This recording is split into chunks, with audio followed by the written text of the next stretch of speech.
Yoink! So I've heard nothing but good things about this upcoming TenSura episode, so do me a solid, show your support, leave a like on this video, subscribe, ring that bell if you haven't already, and of course Patreon. Can't catch full live reactions, all this and more, but let's see what has everyone so buzzing about apparently an episode of the light novel readers have been anticipating. Diablo. Motherfucker gave him the Freddy Krueger special. What the fuck? I still can't get over how Rimuru wants this guy to be our spokesperson when Rimuru isn't around. I actually feel bad for bro, man. He literally just straight up was like, hey, what's up, big dog? And then he got sliced. Even Gobita doesn't get bullied this hard. I've come to spread the word of the great Rimuru-sama. Please come to my cult. Wow. Definitely think she's coming with a smile.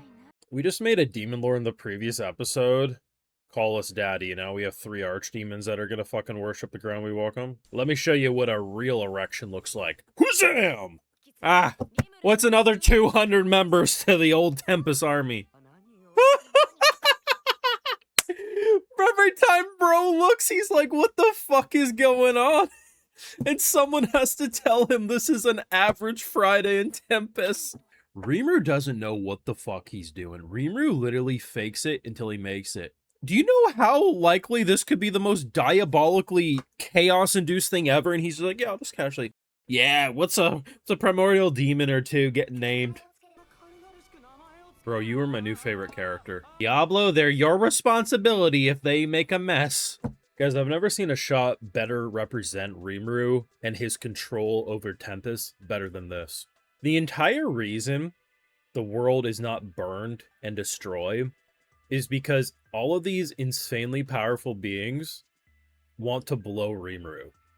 You do realize that when you introduce 3 archdemons who Rimuru quite literally says are on Diablo's level, if all 4 of them wanted to have their way with Rimuru, Rimuru could not say no. Now, I'm not saying they weren't impressed by his aura farming, but the more you watch, the more you realize Mariabell was right. And I said I wasn't going to keep beating a dead horse, but I'm going to fucking jerk that cow dry, okay? What do you mean? Not even a side plot. A fucking fetch quest. Diablo scurries off, brings back 3 people said to be on his level. Each come with 200 motherfucking people. Not to mention, 2 of their people are also better than the average 200 that they're bringing. Then you got Jesse and James of Team Rocket and one individual who keeps throwing hands with Diablo. Brings another 100. We slap their souls into these new bodies. And you know what? Just because we're Rimuru, we give everyone a fucking name, guys. Do you realize that if we were to redirect this story, not even a lot, just a little twist, and we were any goddamn character in this series, like that was our main character, do you know how absolutely terrifying this would be? It would make Overlord look like Ainz's cast is fucking nice. This is some unhinged shit, and here's the thing, I still don't believe Rimuru by himself, if we look at just Rimuru's power level, right, is not the objective strongest character in this series. I guarantee you there's characters that are stronger than him that we haven't even met yet. But it's hard to imagine that as a collective, if you, it's kind of like net worth, right? Just because you don't have $1 million in liquid cash doesn't mean you may not be a millionaire when you take all of the assets that you could liquidate. If we are to take everything this motherfucker has right now, it's getting progressively harder not to be like, this goddamn slime is the... Could you imagine if the council that we just joined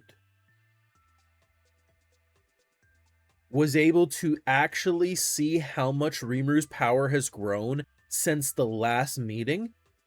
Now, it's not like they could do anything, but do you realize how people would be faking their death? They would. The best part too is Rimuru just has, like, he can't do anything.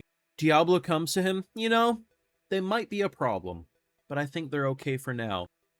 The fuck? You brought them in.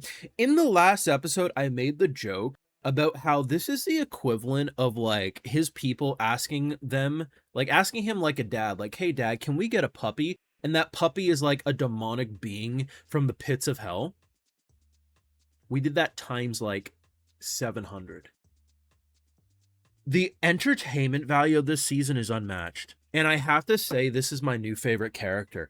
The fact that back-to-back episodes, he's just straight up looking around the corner. Is that really fucking happening? And someone has to look at him and say, yeah, that's pretty normal. I love a straight man character. Someone who's just super, like, says the obvious, but with a very straight or monotone reaction, as everyone else is, like, laughing or having, and it's like, no, this is insane. This is the best season of TenSura, man. This shit has been so entertaining. The action has been fucking fire. Like, I remember when we got announced that this was going to be 5 cores. Once again, reminder, 2 cores back-to-back, and then every core after is every other anime season, so it counts as a split core. People are like, oh man, look at the past seasons, they're not good enough. And yeah, there's certainly some issues with some episodes in past seasons, but as a whole, I've never looked at TenSura as an ugly show, but it does feel like a much higher quality production this season, and I think the big reason is because it's way more consistent. The impact frames are insane, the action is great from what we have seen, and to be honest, the meetings are the best we've ever experienced. It helps that we have so many characters, so many players on the chessboard, so everyone's getting up to different side plots, and they're all very, very entertaining. I mean, I'm definitely very excited to probably get into the 3rd and 4th core, where most likely Tempest will have to put all this newfound power to a test in whatever war or battle that will look like. Because, you know, no author would be dumb enough to continue to add to Rimuru's arsenal this much and not have him go into a war of some sort or a battle that would put use to it, right? Like, this is insane. I love the fact that I legitimately root for Rimuru, right? I'm like, yeah, you know, as long as Rimuru, like, lives forever, or at least long enough, that he has control over the situation, and he's a nice guy. But the fact that, like, Rimuru didn't even think that through. He's just like, yeah, I'm gonna give them names. Yeah, what's the worst that can happen? The crazy thing, too, is I remember in the early stages, I think it was season 1, forgive me, it's been a hot minute, when Rimuru was first naming people, he would get, like, knocked out for days or a week after naming a couple. He named, like, 700 and something in 2 days. God help anyone not on his side. God help everyone. Your thoughts, man. What did you think of this fucking wild episode? Leave a like, share, support, subscribe, ring that bell, yes, and of course Patreon for live reactions over there and other exclusives. Like, hey, you know, I gotta give this video shows too, because my patrons are what make this all possible. So today we got Achio, Convoy 83, Hayden, Cody Namir, Emma K-Pop, Koji 17, and we also have Misto Dreamer. So I appreciate the support. Please take care. You know, have a good one.